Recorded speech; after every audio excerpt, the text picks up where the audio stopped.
Demonstrators across Europe have been voicing their anger over modern-day slavery in Libya. It comes in the wake of reports of migrants and refugees being captured and sold there for as little as $400.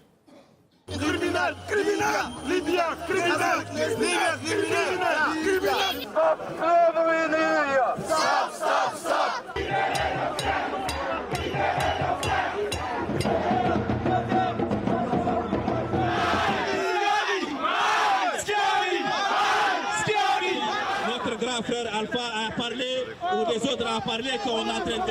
The issues of exploitation, slavery and human trafficking were raised when the French president travelled to Guinea earlier in the week.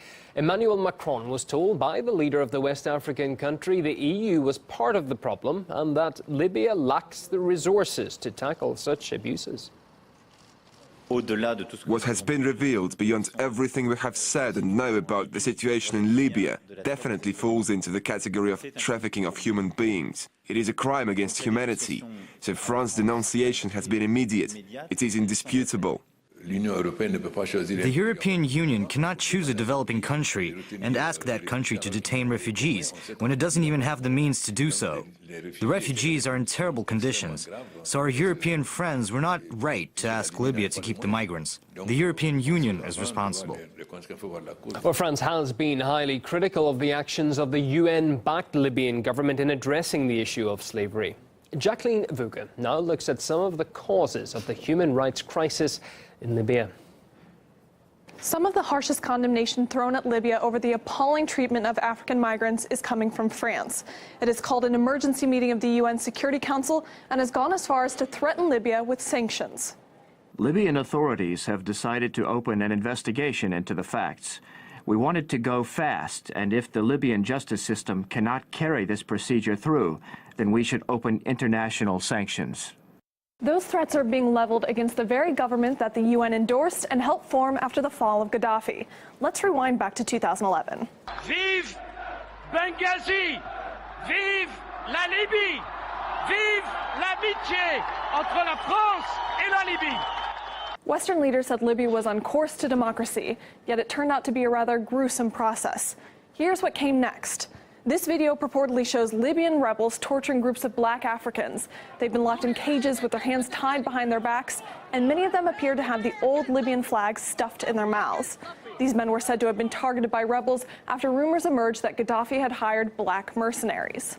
The National Transitional Council seems to confuse black people with mercenaries. All black people are mercenaries for them. They're killing people, ordinary workers, mistreating them. So a huge section of the population was being singled out and mistreated or even killed. And yet human rights groups noted at the time that the plight of those very migrants was being all but ignored, unlike today. They're beating with electric, even your boot or they took something like a sharp object. They beat me with electric cable while my hands were cuffed behind my back and my feet were bound together. Africa suffered massively from slavery from about 1450 to 1850, 400 years, between 13 and 18 million people were forcibly left the continent. They were stolen from Africa.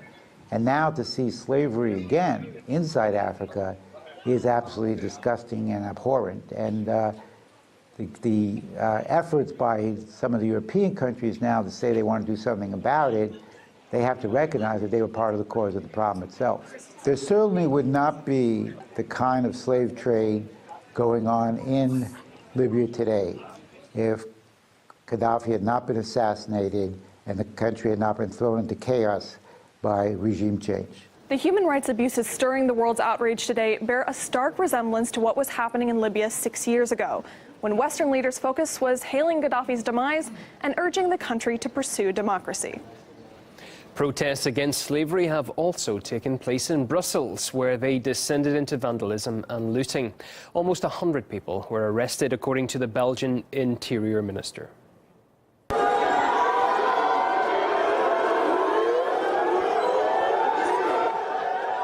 Demonstrators disrupted the event and went on the rampage through the city's main shopping street. They damaged property and police cars. Witnesses reported seeing police helicopters in the area.